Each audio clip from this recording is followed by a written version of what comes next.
Subscribe करें और bell दबाएं ताकि कोई खबर रह न जाए।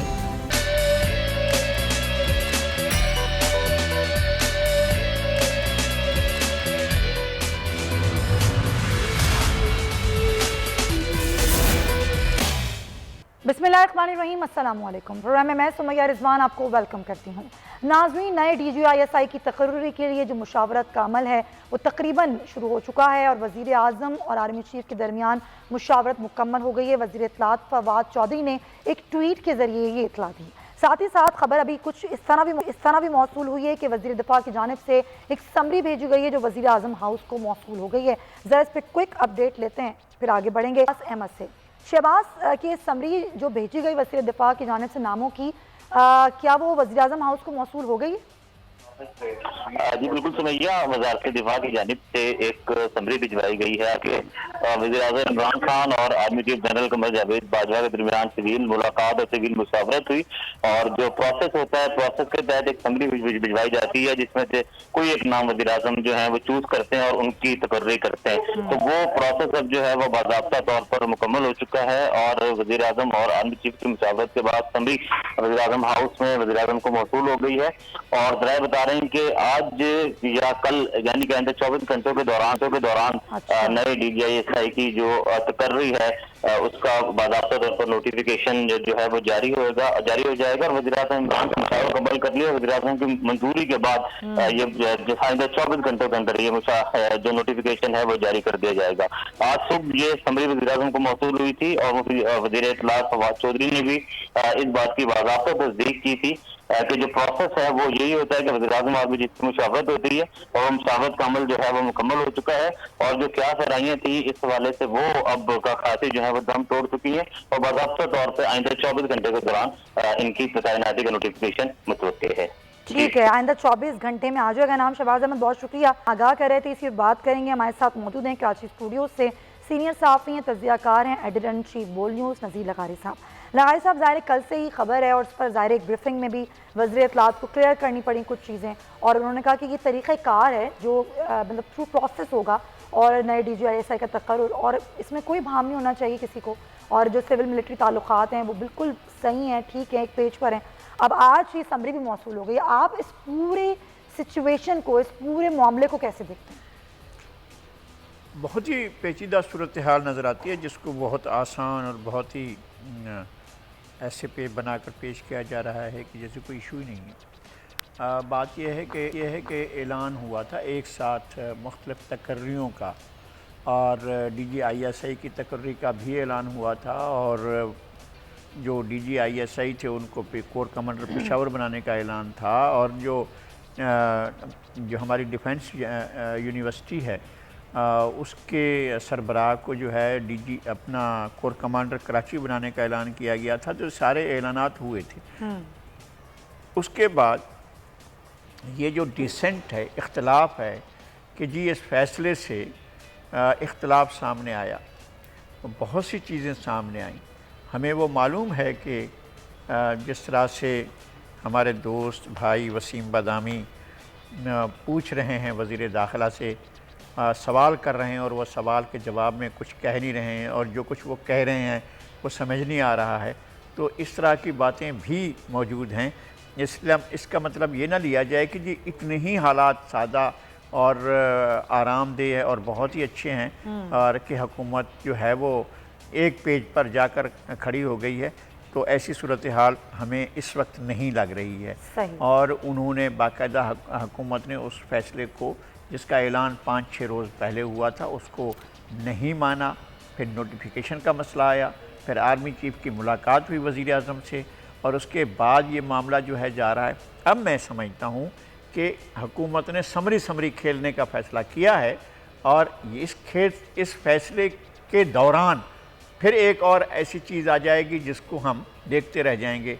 ये हो सकता है कि किसी को भेज दिया जाए कि जनाब आप जाएं और अदालत उज़्मा का दरवाज़ा खटखटाएं और इस पूरे प्रोसीजर पर आप वो बहस शुरू करें जो दोबारा 2000 जब ये 2020 में दोबारा शुरू हुई थी, जब आर्मी चीफ के तकर्रुर का मामला था 2000, उस वक्त जो है फिर मामला सुप्रीम कोर्ट में चला गया था, और जिस तरह से सुप्रीम कोर्ट ने एक फ़ैसला किया जी लेजिस्लेशन की जाए, क्या ये हुकूमत उस तरफ ये मामला लेकर जा रही है और एक सुबकी के बाद दूसरी सुबकी के लिए अपनी तैयारियां कर रही है, एक गलती के बाद गलती या कुछ और करने के बाद एक और ऐसा इकदाम करने जा रही है? ये चीज़ें अभी तक सामने नहीं हैं, लेकिन मामला जितना फवाद चौधरी बता रहे हैं कि जनाब ये बहुत स्मूथ और बहुत ही शानदार और वन पेज और ये सब कुछ, ये मामला आप कह रहे हैं कि इतना सादा है नहीं। मुझे लगता है कि ये मामला जो है आगे बढ़ सकता है, ठीक है और आगे नए मसाइल पैदा हो सकते हैं। नए मसाइल पैदा हो सकते हैं, पॉइंट टेकन। हम आगे बढ़ें, क्योंकि जब हम बात करते हैं अवामी मसाइल की, तो अवामी मसाइल जिसमें सबसे बड़ा मसला महंगाई और बेरोज़गारी है, उस तरफ हम देख रहे हैं नाज़रीन कि हुकूमत की जानिब से तो महंगाई पर काबू पाने के दावे पर दावे किए जा रहे हैं, दूसरी जानिब महंगाई का सुनामी आवाम को अपनी लपेट में लिया चले जा रहा है। महंगाई की आग में जलती आवाम पर IMF ने मजीद तेल डाल दिया। IMF ने आवाम को मजीद महंगाई के लिए तैयार रहने से पहले आगाह भी कर दिया। IMF ने वर्ल्ड इकोनॉमिक आउटलुक रिपोर्ट 2021 जारी की, जिसके मुताबिक पाकिस्तान में बेरोजगारी में इजाफा होगा, करंट अकाउंट खसारा बढ़ेगा, ये भी पेशगोई करता है IMF की रिपोर्ट में यह भी कहा गया कि वर्ल्ड बैंक के मुताबिक पाकिस्तान में गुज़िश्ता माली साल बेरोजगारी में इजाफा हुआ, जबकि बेरोजगारी की शरह 4 से अब 5% से बढ़कर तकरीबन 5 हो गई है। पाकिस्तान की तारीख की वाहिद हुकूमत है जिसने इक़्तिदार में आने के बाद किफ़ायत शुमारी की मिसाल कायम करने के लिए वज़ीर आज़म हाउस की भैंसें बेच डाली। ये वही तहरीक इंसाफ की हुकूमत है जिसने आवाम को बताया कि PM हाउस से बनी गाला हेलीकॉप्टर का फी किलोमीटर खर्चा 50 से 55 रुपए है। ये वही तहरीक इंसाफ की हुकूमत है नाज़रीन जिसने अपने मुल्क की मईशत को बेहतर बनाने का सफ़र मुर्गी, अंडों, कट्टों से शुरू करते हुए आज भंग की काश्तकारी तक पहुंचा दिया। ये वही तहरीक इंसाफ की हुकूमत है जो माजी में कहती थी कि IMF से कर्जा नहीं लेंगे, और आज उसी IMF के नो मोर के मुतालबे पर नो मोर कहने से भी कासिर नजर आते हैं। पानी से लेकर पेट्रोल तक, सब्जी से लेकर गोश्त तक, तांबे से लेकर सोने तक, सब का सब महंगा हो चुका है, और हुकूमत के मुरगबानी से लेकर भंग की काश्तकारी तक की सारी पॉलिसियां नाकाम होती जा रही हैं। PTI की जानिब से हमेशा दावा किया जाता था कि पाकिस्तान में यौमिया अरबों रुपए की करप्शन होती है। जब PTI की हुकूमत आएगी तो करप्शन का बाप बंद हो जाएगा, मुल्क का कर्जा उतर जाएगा। आज 3 साल से ऊपर का हिस्सा हो चुका है, गुजर चुका है। हुकूमत ने करप्शन रोककर कितना पैसा बचाया ये तो आवाम को इन्होंने नहीं बताया, मगर हुकूमत ये रखी ने आवाम को महंगाई कम करने के लिए अजीब व गरीब एक फार्मूला बताया कि रोटी गिनने वाले कम खाओ, चीनी के दाने गिनकर चीनी चाय में डालो। हुकूमत अगर किसी साबिक हुकूमती मंसूबे का इफ्तिताह करती है तो क्रेडिट अपने सर लेती है, लेकिन जब बात हो मुआशी मैदान में नाकामियों की तो साबिक हुक्मरानों को चोर कहने वाले मौजूदा हुक्मरानों का ये कहना है कि वो जाते हुए सब लूट कर ले गए। खजाना ऐसा खाली किया कि जब हमने इख्तिदार संभाला तो देखा खजाने में कुछ भी ना था। सरकारी इदारों में गैर कानूनियाँ बढ़ती थी, करप्शन का ऐसा बाजार लगा था कि 3 साल में हम सुराग लगाते लगाते थक चुके हैं। शहरी चीख रहे हैं कि गरीब पाकिस्तानियों के जख्मों का मदावा करने के बजाय महंगाई का सुनामी ही लाना था, तो फिर गुज़िश्ता हुकूमतें इनसे बेहतर थी। तो अब ये ज़रा सूरत हाल है, और अब कुछ सूरत हाल ऐसी है नाज़रीन कि सर्दियाँ आ रही हैं और एक बार फिर गैस का बहरान जो है वो सर उठा रहा है। एक तरफ पेट्रोल महंगा है, गैस महंगी, बिजली महंगी, और बहरान जो है वो अपनी तरफ है। तो ज़रा हम बात करेंगे कि मामला क्या होता है। ख़ास तौर पे जब ये कहा जा रहा है कि जो LNG की जो आलमी कंपनियों से पेमेंट्स के मामलात थे, सेटलमेंट के मामलात थे, ज़ाहिर नेचुरल गैस ख़रीदनी थी, उस पर भी कोई रिस्पॉन्स नहीं मिला आलमी कंपनियों से, और ज़ाहिर अभी तक कोई एक बोली नहीं लगी। अब जो गैस बहरान आएगा तो किससे उस तरह सार्फिन निपटेंगे, क्या होगा, और ख़ास तौर पे SSGC इस पर क्या कहती है। तर्जुमान SSGC सलमान सिद्दीकी साहब मुझे ज्वाइन कर चुके हैं, उनको हम वेलकम कहेंगे। सलमान साहब बहुत शुक्रिया सर। जब भी सर्दियाँ आती हैं हम देखते हैं गैस का बहरान सर उठा लेता है, और ज़ाहिर ये न सिर्फ सनतों को बल्कि घरों में जो लोग हैं उनको भी मुश्किलात होती हैं। इसकी क्या वजह होती है? बिस्मिल्लाहिर्रहमानिर्रहीम। आपने बहुत अच्छे मसले की तरफ तवज्जो दिलाई। अवामी मसला है, लेकिन इसकी समझने की ज़रूरत है कि सर्दियों के अंदर ये इशू क्यों आता है। पहले तो ये समझने की ज़रूरत है कि स्विस सदर्न गैस कंपनी का क्या रोल है इस सारे निज़ाम के अंदर।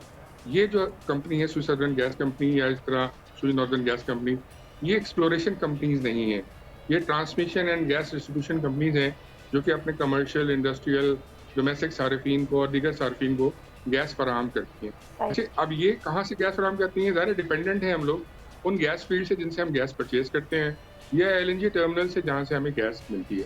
अब होता क्या है कि over the period of time ये जो गैस वेल्स हैं जहाँ से गैस एक्सप्लोर होती है, ये डिप्लीट होते हैं, इनकी केजिंग प्रोसेस होती है, डिप्लीट होना शुरू हो जाते हैं। अब डिप्लीट होते होते इनकी जो आउटपुट होती है वो कंप्रोमाइज़ होती जाती है, हर साल वो रिडक्शन आ जाती है। अनफॉर्चुनेटली हमारे यहाँ कोई बड़ी एक्सप्लोरेशंस नहीं हुई कि उस गैप को हम कवर कर सकें, तो जो हमारा डिक्रीज हुआ सप्लाईज के अंदर, एक तो ये हुआ। दूसरी ये कि कभी कभी ये ऐसा भी होता है कि ये जो फील्ड्स होती हैं, अच्छा, और दूसरी तरफ रसद तो कम हो रही है, तलब बहुत बढ़ रही है, हर साल नए कस्टमर सिस्टम में ऐड हो जाते हैं, तो जो गैप वाइड होता जा रहा है बिटवीन डिमांड एंड सप्लाई। अब जब ये हम स्टैब्लिश कर लेते हैं कि ये इतना स्टैब्लिश हो गया, वाइड हो गया, तो इसको केटर भी तो करना है, तो ज़ाहिर गवर्नमेंट भी हमें हेल्प करती है इसके अंदर, हम भी अपने सिस्टम को इम्प्रूव करने की कोशिश करते हैं। गवर्नमेंट LNG की इम्पोर्ट्स पे जाती है कि जिस तरीके से गैप को किस तरह फिल किया जाए, लेकिन होता जो इशू आता है वो इसलिए ज़्यादा आता है कि कभी कभी ये जो फील्ड्स होती हैं ये अपने एनुअल टर्न अराउंड से ATA से नूम करते हैं या सालाना मरम्मती पीरियड की वजह से बंद हो जाती हैं। अच्छा। अब जब ये बंद होती हैं तो जो गैस सप्लाईज हैं जो हमारे सिस्टम में आ रही होती हैं, अचानक वो कम हो जाती हैं, जो वो कम। अच्छा, और दूसरी तरफ जो LNG टर्मिनल्स हैं, कभी कभी यहाँ पे अभी हालिया दिनों में हमने देखा कि ड्राई डॉकिंग भी हुई, एक टर्मिनल का कोई मरम्मती काम था तो वहाँ पे भी रुका रहा मामला, सप्लाईज आना कम हो गई। अब ओवरऑल सिस्टम जब सप्लाईज कम आ रही है सिस्टम के अंदर, तो हम जो डिमांड पूरी करने में, डिमांड एंड सप्लाई भी एक इशू है। मैं एनुअल मेंटेनेंस पे भी आऊंगी, बात करूंगी, ज़रा इसका कोई ना कोई वे ऑफ तो निकलता होगा। हमें ज्वाइन करें, आप CEO हैं आरिफ हबीब कंपनी, उनको भी हम वेलकम करते हैं। लेकिन पहले लगाई साहब का मौक़िफ़ इस पहले। लगाई साहब, हम बात करते हैं कि जी पेट्रोल बहरान, गैस बहरान, बिजली का बहरान, और ये तीनों ऐसे मामलात हैं जिसमें कीमतें हम बढ़ती हुई भी देखते हैं, और इसका असर जो पड़ता है वो ज़ाहिर तमाम चीज़ों में पड़ता है। तो ये मामला जो है, आपको क्या लगता है कि टेकअप नहीं हो पा रहा, उस तरह से पॉलिसीज़ बन नहीं पा रही हैं, हुकूमत बना नहीं पा रही है? असल बात यह है कि हुकूमतों का काम होता है कि चीज़ों को मैनेज करना, कि कैसे मैनेज किया। हमारे पास फ़र्ज़ करते हैं हम कि जनाब इतनी क्वांटिटी का पानी है, फिर पानी की डिस्ट्रीब्यूशन में हम देखते हैं कि हमें इसको इस तरह से डिस्ट्रीब्यूट करना है कि तमाम लोगों को पानी की रसाई मुमकिन हो। अच्छा, इसी तरह से गैस का है, इलेक्ट्रिसिटी का है, और दीगर जो चीज़ें हैं जो इसेंशियल हैं लोगों के लिए भी, और हमारे हर तरह के कंज्यूमर के लिए, डोमेस्टिक कंज्यूमर के लिए भी, इंडस्ट्रियल कंज्यूमर के लिए भी, ये जो इंतहाई ज़रूरी चीज़ें हैं उनकी पहले हमारे पास उसका मैनेजमेंट का सिस्टम, मैनेजमेंट से पहले भी ये कि हम हासिल कैसे करें इन चीज़ों को। हमारे डोमेस्टिक फील्ड्स, गैस फील्ड्स थे, और हमारे इतने बड़े गैस फील्ड्स थे कि मैनेजमेंट नहीं किया, मैनेज नहीं किया। हमने कंसंट्रेट किया किसी जगहों पर, ख़ास जगहों पर, कि यहाँ हम कंसंट्रेट कर देंगे तो हम बहुत ज़्यादा आगे चले जाएंगे। वो नतीजा वैसा नहीं निकला हमारा। हमने फिर उसके बाद उसकी डिस्ट्रीब्यूशन की, तो डिस्ट्रीब्यूशन में हमने ये तक का ख्याल नहीं रखा कि अगर हम सुई से निकाल रहे हैं और हमारा इतना बड़ा ख़जाना है और हमने इतना बड़ा एसेट हम ले रहे हैं, तो हम सुई के गांव वाले जो बराबर में गांव है, जो इस तरफ को साथ में सुई से मिले हुए इलाके हैं, वहाँ पर भी हम थोड़ा सा तवज्जो कर ले, नहीं किया गया उसको, और वहाँ पर नहीं था। हमने देखा कि सुई के बाहर चंद किलोमीटर चले जाएं, औरतें लकड़ियाँ सर पर उठाकर ढोकर जा रही हैं, और वो लकड़ियाँ जलाते हैं और वहाँ से वो अपना चीज़ें पकाते हैं, लेकिन वहाँ नहीं मिलता। हमने इस तरह सब कुछ चलाया, और मेरे ख्याल में कि उन गैस के फील्ड्स में अब गैस की वो क्वांटिटी नहीं रही है, बल्कि अब बहुत माइनस में जा रही है, बहुत कम हो रही है जितना हम कर रहे थे। इसी तरह से अब सिंध में हमारे पास गैस की फील्ड्स हैं, वहाँ पर भी हमने चीज़ों की मैनेजमेंट नहीं की है, और हमने एक्सप्लोर करने का भी तरीका, अब मुझे लगता है कि कहीं ना कोई ना कोई इंटरेस्ट इन्वॉल्व होता है जो चीज़ों को हर्डल करता है। चलें, ये हर्डल्स जो है ना, ये क्यों आते हैं, और इसका कोई वे ऑफ प्लान भी तो होता होगा ना। अच्छा, चलें हम ये तो कह देते हैं कि जी तलब और रसद का मसला है। सर, मैं आपसे सलमान साहब बात कर रही हूँ कि तलब और रसद का मसला है, इसलिए ये मामला होता है, या एनुअल मेंटेनेंस होती है, या कोई और टेक्निकल इशू होता है। लेकिन जब सर्दियाँ आती हैं तभी क्यों होता है? कोई ना कोई वे ऑफ प्लान तो होता होगा ना। वे ऑफ प्लान बेसिकली ये गवर्नमेंट ऑफ पाकिस्तान इसकी अरेंजमेंट्स करती है। LNGs की इंपोर्ट जो है इसी तरह का एक सिलसिला है। माजी में भी जो गवर्नमेंटें रही हैं उन्होंने भी ईरान पाइपलाइन के ऊपर, टापी पाइपलाइन पे काम किया। अनफॉर्चुनेटली कुछ मटेरियलाइज हो सका, कुछ नहीं हो सका, तो वो चीज़ों की वजह से गवर्नमेंट कंटेंट तो होता है। लेकिन देखिए, समझने की बात यह है कि सर्दियों में हमारी हीटिंग कैपेसिटी, हीटिंग नीड्स बहुत बढ़ जाती हैं। स्पेशली बलूचिस्तान के अंदर जब मर्करी इतना नीचे डाउन हो जाता है तो वहाँ सर्वाइवल ही नहीं है गैस हीटर्स के बगैर, या आप लोगों को अपने स्पेस हीटिंग की ज़रूरत पड़ती है। अब वो जो मिसाल के तौर पे अगर उनको 100 यूनिट चाहिए है तो उस वक़्त 300 यूनिट उनको ज़रूरत होती है गैस की। ठीक है। मैं एक रफ लैंग्वेज में, लेमैन की लैंग्वेज में बात कर रहा हूँ सही। ताकि आम आदमी को समझ में आए। तो उस वक़्त वो ज़ाहिर है आपको वो आपके सिस्टम में तो वही गैस है जो आपके रूटीन की गैस है। सही। तो आपकी शॉर्टेज इसलिए आती है कि वो आपको लोगों की ज़िंदगी बचाने के लिए वहाँ पे वो एक्स्ट्रा गैस प्रोवाइड करनी होती है कि लाइफ सर्वाइव कर सके। वो human life is above everything. जब आप वहाँ पे डाइवर्ट करती हैं अपने गैस सप्लाईज़ को तो डेफिनेटली आपका कस्टमर दूसरा तो इफेक्ट होगा, तो उसको लगेगा कि मेरा प्रेशर कम हो रहा है या मुझे गैस कम मिल रही है। तो ये एक रीज़न बहुत बड़ी होती है कि वहाँ सर्वाइवल जहाँ पे -30 लेकिन ज़ाहिर है बिल्कुल आप सही कह रहे हैं कि ये एक मसला होता है। बहुत शुक्रिया आपको सलमान सिद्दीकी साहब। लेकिन कोई प्लान, कोई स्ट्रेटजी इस पर ज़रूर होनी चाहिए हुकूमत की, इदारों की, कि भाई अगर आवाम को मसाइल आ रहे हैं तो उसका कोई ना कोई वे ऑफ निकाला जाए। अच्छा, हमने देखा कि स्टॉक मार्केट जो कि शदीद मंदी का शिकार रही, कल भी हमने यही सूरत हाल देखी, आज भी 650 रुपये मार्केट हमने देखा कि वो फिर मंदी की जानिब चली गई। मार्केट कि ये सूरत हाल है, डॉलर रेट बढ़ता जा रहा है। आज भी ओपन मार्केट में डॉलर 30 पैसे महंगा हुआ, 171.90 आज कीमत है, जो कि शायद तारीख की बुलंद तरीन है। एहसन मेहनती साहब, जब एक कारोबारी तबका इस हद तक मुतासर हुआ है, स्टॉक मार्केट मुस्तकिल मंदी का शिकार है, डॉलर इतना ऊपर जा रहा है, आप लोग इस सिचुएशन को किस तरह देख रहे हैं सर? क्या वजूहत हैं इसकी? देखिए, दोनों वजूहत जो है, पॉलिटिकल अनसर्टेनिटी भी है, इकोनॉमिक अनसर्टेनिटी भी है। अगर आप देखें जिस तरह से आपने बताया कि डॉलर जो है वो वीक हुआ, रुपी जो है वीक हुआ चला जा रहा है अगेंस्ट डॉलर। इसके अलावा इंटरनेशनल मार्केट्स की भी कोई सही पोजीशन नहीं है। ग्लोबल इक्विटी सेल ऑफ है, एशियन मार्केट्स गिरी हुई हैं, दुनिया भर की मार्केट्स गिरी हुई हैं, ऑयल भी थोड़ा बहुत गिरी रहा है। तो आई थिंक कि काफ़ी ज़्यादा अनसर्टेनिटी इंटरनेशनल लेवल पर भी है, लोकल लेवल पर, पॉलिटिकल लेवल पे स्पेकुलेशंस हैं, आईएमएफ के प्रोग्राम के अंदर जो है वो टॉक्स चल रही हैं। तो आई बिलीव कि ये सारे जो मामलात हैं इसके अंदर जो है वो हमें ये भी देखना है कि रिजल्ट आईएमएफ की टॉक्स का क्या निकलता है। जो इस वक्त हम देख रहे हैं कि जो है टैरिफ जो हैं वो मोस्ट प्रॉब्ली बढ़ जाएंगे, इस तरह की कुछ खबरें आ रही हैं और ज़ाहिर है इंडस्ट्रियल एक्टिविटी पे इसका इम्पैक्ट मुझे एक पड़ता बात है। समझ में नहीं आती है एहसन मेहनती साहब, सॉरी टू इंटरप्ट यू, कि हम दूसरे ममालिक से मवाजना कैसे कर लेते हैं जबकि वहाँ का रुपया जो भी उनकी वहाँ की करेंसी है वो बहुत मुस्तहकम है, फिर वहाँ पे जो लोगों की आमदनी है, फीकस आमदनी, वो भी पाकिस्तान से ज़्यादा है, फिर हम कैसे कंपैरिजन करते हैं उनसे? देखें, यू आर राइट कि ये जो हमारी जो रुपये की जो बाइंग पावर है वो कंपैरेटिवली इंडिया से भी कम है और आई थिंक कि जो ऑयल प्राइसेस हैं वो भी बढ़ती चली जा रही हैं, जिसका हमें ज़ाहिर इंपोर्ट बिल भी भरने हैं। वो 30% हमारा जो इंपोर्ट बिल है वो बढ़ जाता है।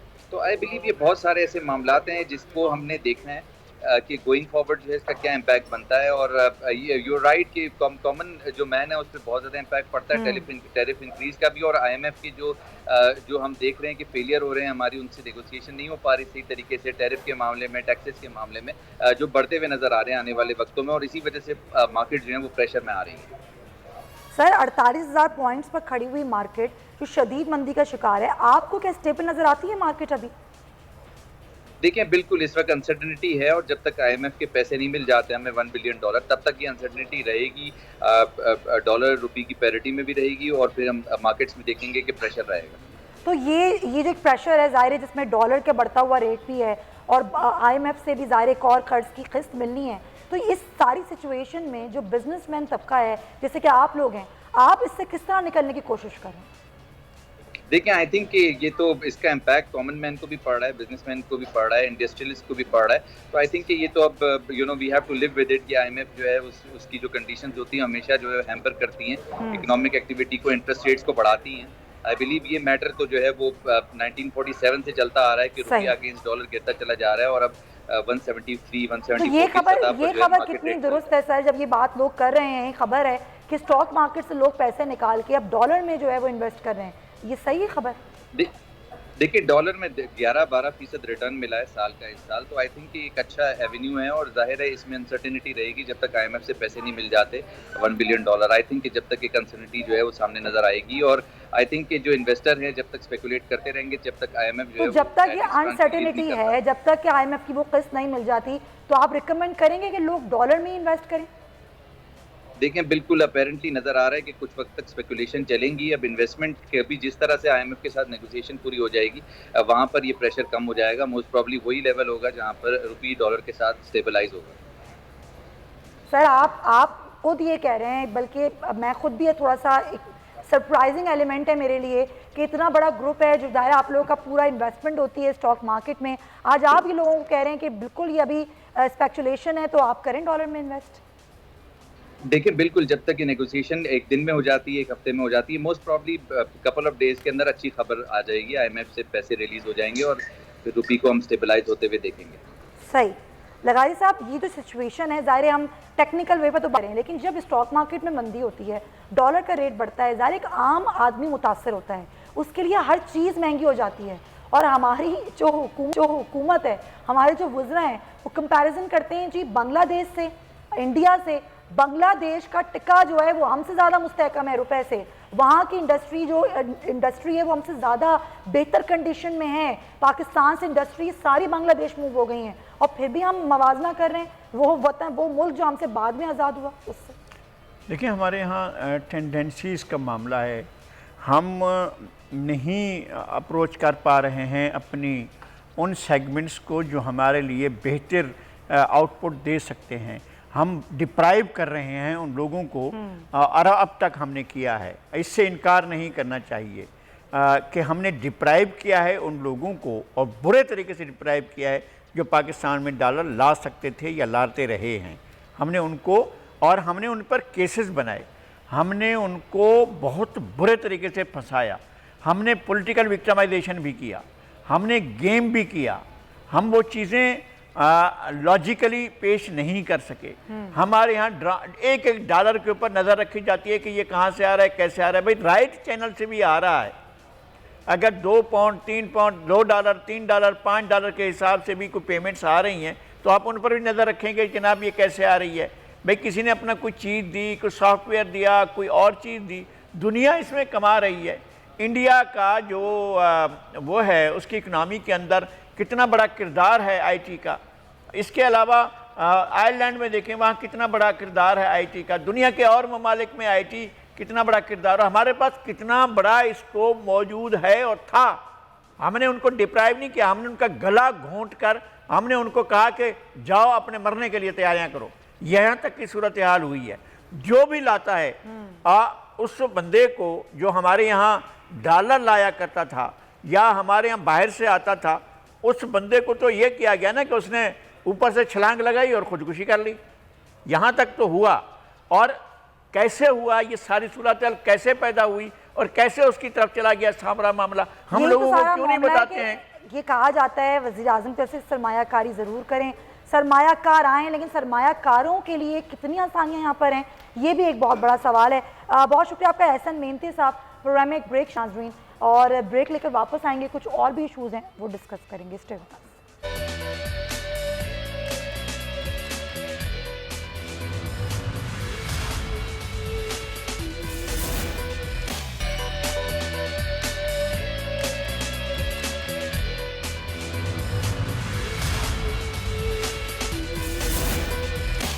Welcome back to the show नाजरीन।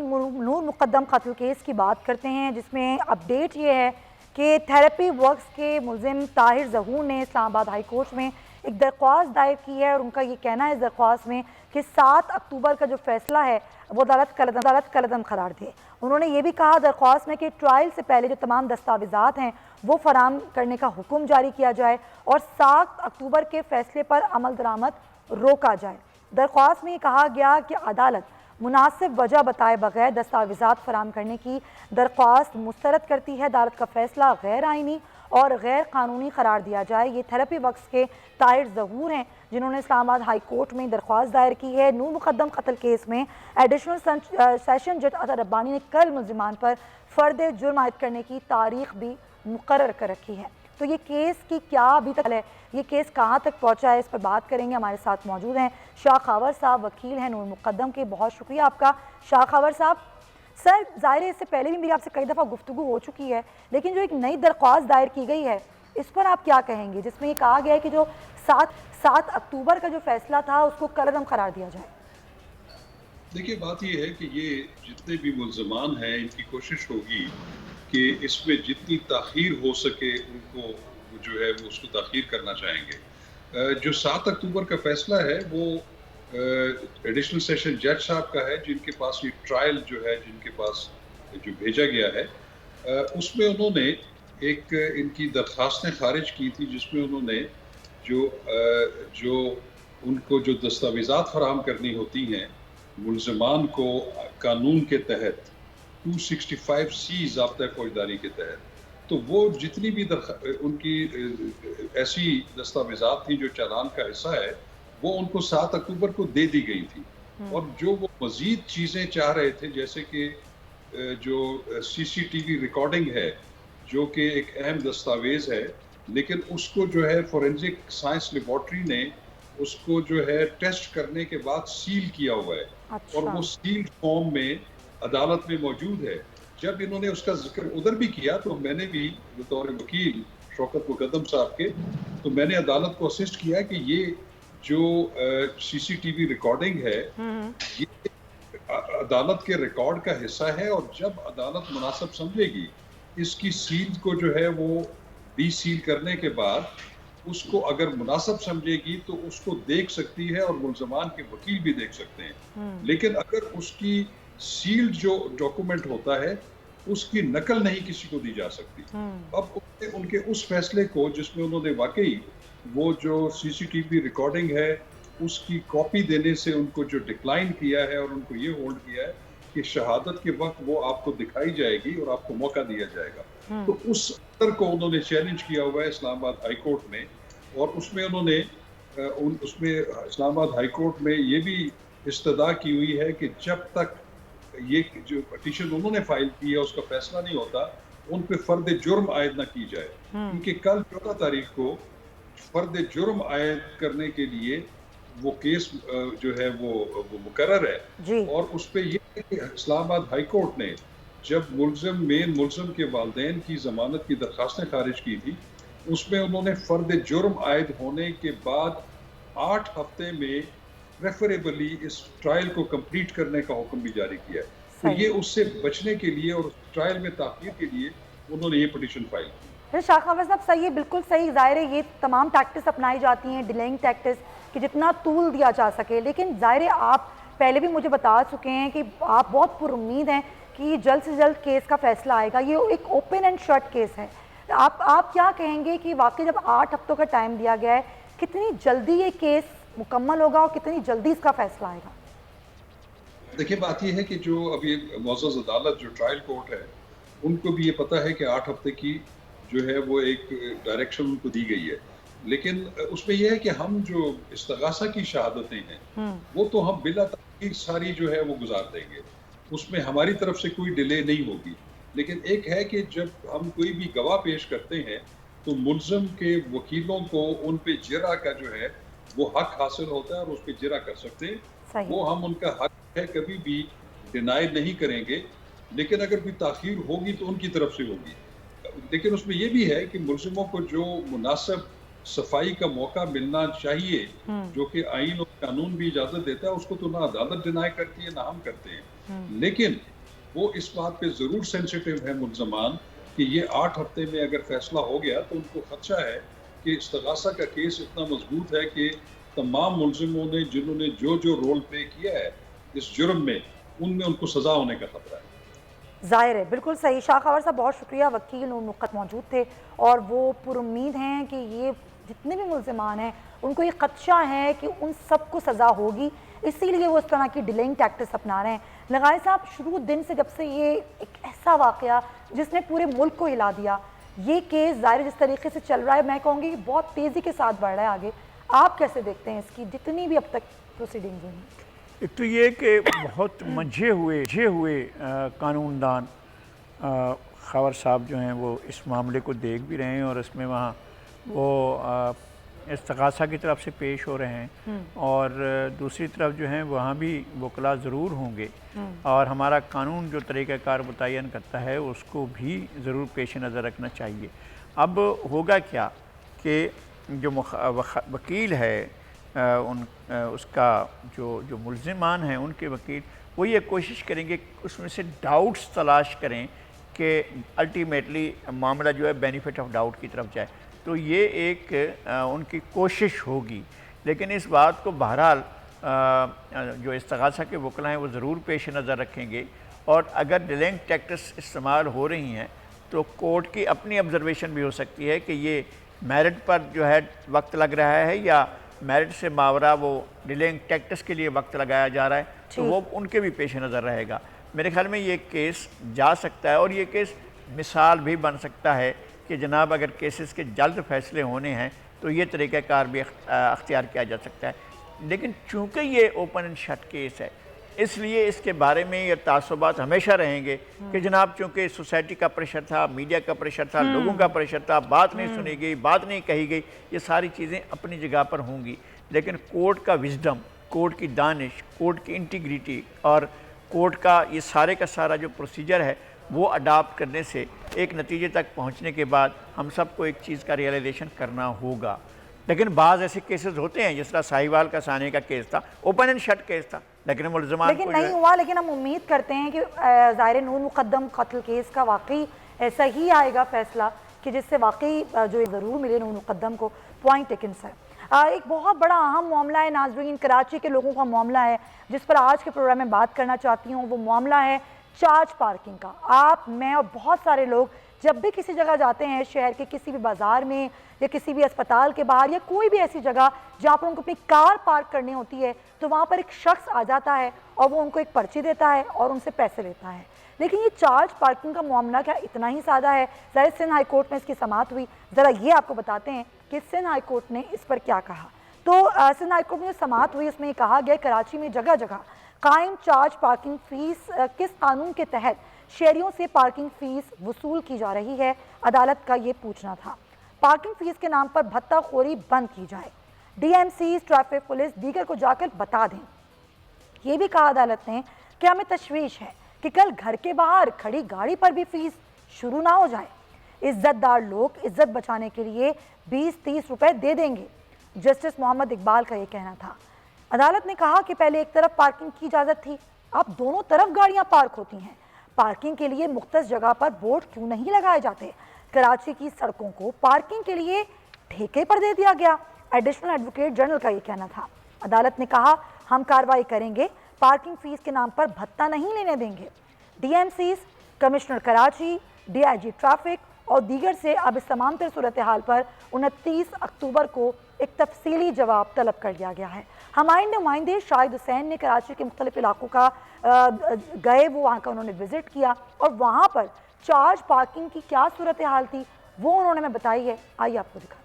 जी हाँ, सिंध हाई कोर्ट ने पार्किंग फीस की वसूली को जो है भत्ते से तस्वीर दी है और गैर कानूनी करार दिया है। इस वक्त मैं पासपोर्ट ऑफिस के बाहर मौजूद हूँ। यहाँ पर सिर्फ एक लाइन नहीं, दो लाइनें नहीं, बल्कि तीन लाइनों के ऊपर जो है वो पार्किंग यहाँ बना दी गई है। पार्किंग की वजह से, यहाँ पे इजाफी पार्किंग की वजह से ट्रैफिक की जो रवानी है वो शदीद मुतासर हो रही है। उसके बाद फिर जो यहाँ पार्किंग फ़ीस वसूल की जा रही है उसका भी कोई ठोस जो है वो तयन नहीं किया गया, जिसकी वजह से शहरियों को इजाफी पैसे जो है वो पार्किंग की मद में यहाँ पे जो एजेंट्स हैं, माफियाज हैं, उनको देने पड़ रहे हैं। मजीद भी आगे चलता हूँ, मजीद भी इस सिलसिले में जो पार्किंग के एरियाज़ हैं उसकी तफसीलात भी आपके सामने रखता हूँ। जिस तरह शहर के मुख्तलिफ इलाकों में इस तरह बेहंगम पार्किंग की गई है, इसी तरह कराची के इलाके सदर मोबाइल मार्केट में भी बेहंगम पार्किंग की वजह से पूरा दिन शहर जो है वो जाम रहता है, ट्रैफिक जाम रहता है। यहाँ पर भी अगर आपने पार्किंग फ़ीस दे दी तो उसके बाद भले सड़क के बीच में भी आपको पार्किंग के लिए जगह मिल गई तो आप कर सकते हैं, कोई आपकी गाड़ी नहीं उठाएगा। लेकिन 20 रुपये, 30 रुपये, 50 रुपये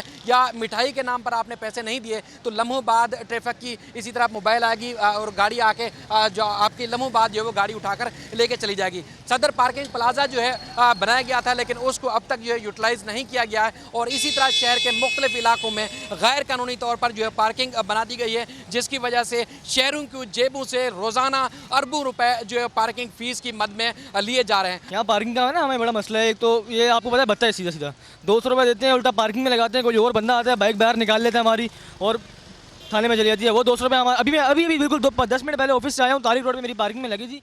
तारिक रोड में मेरी बाइक उठा ली, 200 रुपये जमा करा के आया हूँ। तो आप ये हमारा मसला अगर आप मीडिया के तवस्सुल से हम लोग सोल्व हो सकते हैं तो बड़ी अच्छी बात है यार। हम 200 दे के तंग आ गए हम लोग यहाँ पे। इतना टाइम तो आवाम के पास होता नहीं है कि पूछें। बात ये है कि कहीं से भी अगर विदाउट पार्किंग लगा दे तो उठा लेते हैं गाड़ी, और नहीं तो फिर ये लोग इन लोगों को पैसे दो। सर कोई 20 भी देते हैं, कोई 10 भी देते हैं। तो ये फिक्स रेट नहीं है पार्किंग का? नहीं, जो भी जब मर्जी, कोई 50 भी दे देते हैं, खुशी से दे देते हैं। सर हम लोग इधर काम कर रहे हैं। पहली बात तो ये है कि ये वाकई पार्किंग वाली है कि नहीं, गवर्नमेंट की तरफ से लाओ है कि नहीं है, ये पता होना चाहिए। लेकिन ये नहीं हमें पता होता।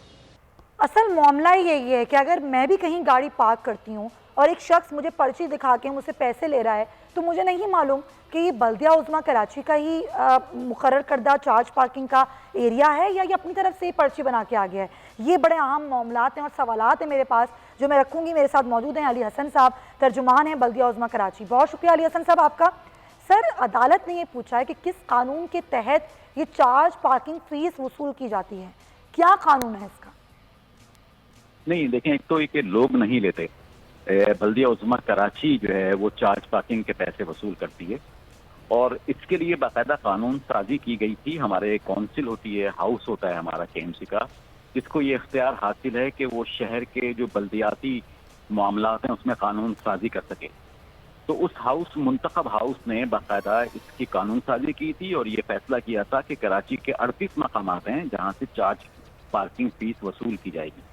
तो हम कराची में सिर्फ 38 मकामात ऐसे हैं जहाँ से चार्ज पार्किंग फीस वसूल कर रहे हैं। तो आपने कहा कि जिस तरह से ये है कि ये इसकी कानून साजी भी की गई, तो सरकारी फीस क्या है? अगर किसी जगह पार्किंग की जाती है तो सरकारी तौर पर कितनी वहाँ पर पार्किंग फीस ली जाती है? अच्छा, एक बात मैं आपकी तवज्जुह से, आप ज़ाहिर के नाज़रीन इस वक्त देख रहे होंगे, आपको ये कहना चाहता हूँ कि जो चार्ज पार्किंग की फीस है वो देने पे आप शहरी जो है ना इस्तरार करें। मैंने खुद देखा है, ऑब्जर्वेशन किए जाके, कि वो मांग रहे होते हैं 50 रुपये, तो 50 रुपये शहरी हमारे देने को तैयार होते हैं, 100 रुपये मांग रहे होते हैं तो 100 दे देते हैं। तो उससे क्या हुआ कि ऐसी माफियात की जो है ना हौसला अफजाई होती है।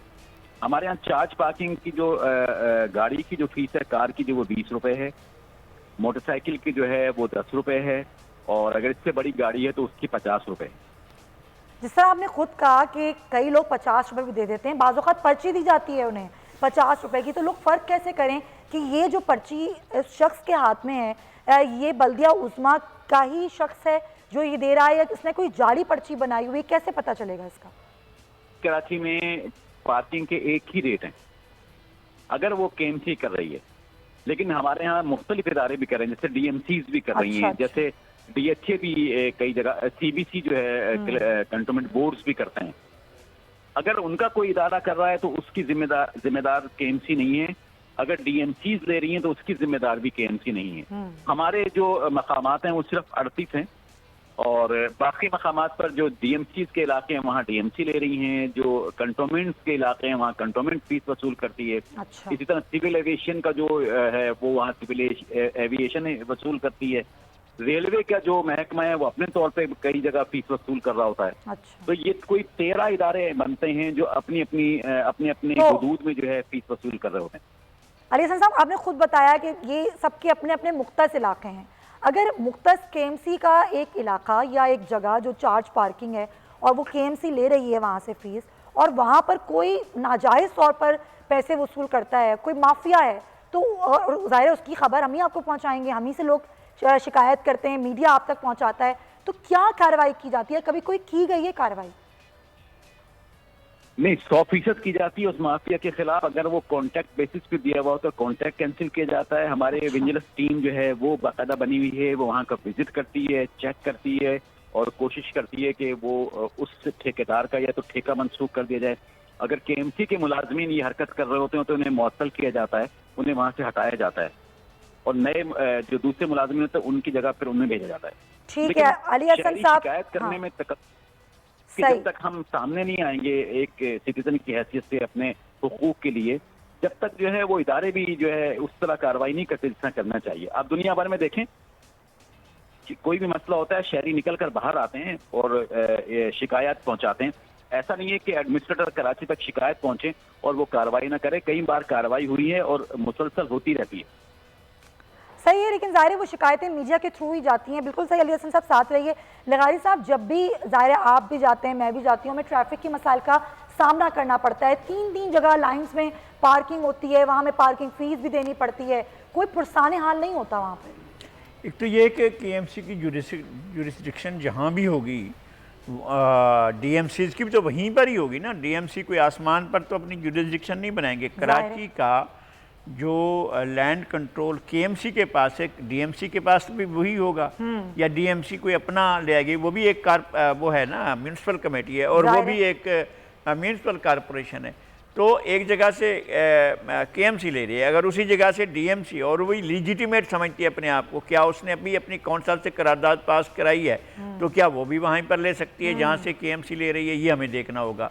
और दूसरी बात ये कि जब केएमसी के ज़िम्मे है ट्रैफिक का, अगर ट्रैफिक का मैनेजमेंट, तो फिर उसको करना चाहिए, वरना जिसके पास ट्रैफिक मैनेजमेंट का इशू है वो अपनी चार्ज पार्किंग ले, लेकिन शहर को स्मूथ करे।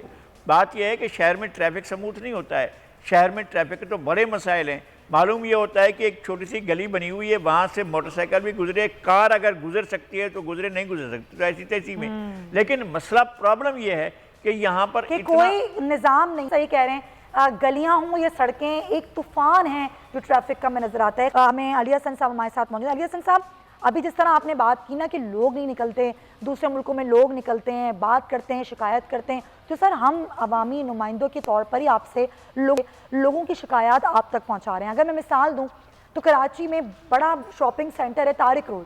तारिक रोड अगर आप जाएँ तो दोनों अतराफ पे पार्किंग्स होती हैं, 2-2, 3-3 लाइन्स में पार्किंग लोगों ने की होती हैं। वहाँ चार्ज पार्किंग की फ़ीस भी वसूल की जा रही होती है, और अदालत ये पूछ रही है कि कैसे पता चलेगा कि ये चार्ज पार्किंग है, यहाँ पे आप पार्क कर सकते हैं, क्योंकि कोई बोर्ड तो लगा हुआ नहीं है वहाँ पे। तारिक रोड जो है वो कब्रिस्तान से लेकर और भादराबाद चौरंगी तक जो है वो केएमसी की पार्किंग है, गलियों में केएमसी की पार्किंग नहीं। अच्छा। अगर वो गलियों से पार्किंग वसूल कर रहा है तो गलत कर रहा है, उसे पार्किंग नहीं देनी चाहिए, ना ही वहां जाके वो लोग लेते हैं। अगर वो 20 रुपए कार से ज्यादा वसूल कर रहा है तो उससे पूछें कि आप किस कानून के तहत ले रहे हैं, कैसे ले रहे हैं। अगर किसी शहरी के पास बल्दिया उज़्मा कराची के अफसरान का नंबर है या हमारे महकमे के नंबर हैं, जो कि कई जगह बोर्ड्स पर आवेजा भी होते हैं, उनसे कम से कम शिकायत कर दें, उस शख्स का नाम पूछ के बता दें कि ये शख्स जो है फीस ज्यादा वसूल कर रहा है, तो मैं यकीन दिलाता हूँ कि उसके खिलाफ हम कार्रवाई करेंगे। अच्छा, बस आखिर में आप मुझे ये बता दें कि अदालत ये कह रही है, अदालत की रिमार्क्स हैं कि ये चार्ज पार्किंग फीस के नाम पर भत्ताखोरी की जाती है, भत्ता लिया जाता है। देखिए, अदालत ने जो रिमार्क्स दिए हैं और हमसे जो रिपोर्ट मांगी है वो इंशाल्लाह 1 से 2 रोज में हम अदालत में जमा करा देंगे, और जो भी अदालती अहकामात होंगे उस पर मिन्नोन जो है इंशाल्लाह अमल किया जाएगा। और जो कानून साजी यहाँ इस हवाले से की गई है वो भी हम अदालत में पेश कर रहे हैं। ठीक है अली हसन साहब, बहुत शुक्रिया आपका। बल्दिया उज़्मा कराची हमारे साथ मौजूद थे। लेकिन नाज़रीन, ये कराची का एक ऐसा मसला है, एक ऐसा अहम मसला है जिसकी वजह से घंटों का कराची की सड़कों पे ट्रैफिक जैम की सूरत हाल भी लोगों को दरपेश होती है। लोग अपने मिनटों का सफ़र घंटों में तय करते हैं, और अगर आप किसी मार्केट चले जाएं तो वहाँ पर इसी पार्किंग, चार्ज पार्किंग की वजह से सिर्फ ये नहीं कि आपसे पैसे वसूल किए जा रहे हैं, बल्कि जिसकी जहाँ दिल करता है वो पार्किंग करता है और वो चला जाता है, दूसरा शख्स वहाँ घंटों फंसा रहे। तो ज़रूर इस पर जो ट्रैफिक पुलिस का एक निज़ाम है, जो ट्रैफिक पुलिस है, जो इस पर कानून साजी भी करते हैं, इस मामले को देखते भी हैं, ज़रूर इसको देखें, ना कि अदालतों को इस पर नोटिस लेना पड़े और फिर अदालत इस पर कोई ना कोई फैसला दे। इसी के साथ ही, इसी पॉइंट के साथ ही लगाई साहब आपका बहुत शुक्रिया, और हमारे साथ प्रोग्राम में मौजूद थे। नाज़रीन, प्रोग्राम का वक्त ख़त्म होता है, अपना आपने बहुत ख्याल रखना है। इंशाल्लाह आपसे कल मुलाकात होगी। अल्लाह हाफ़िज़।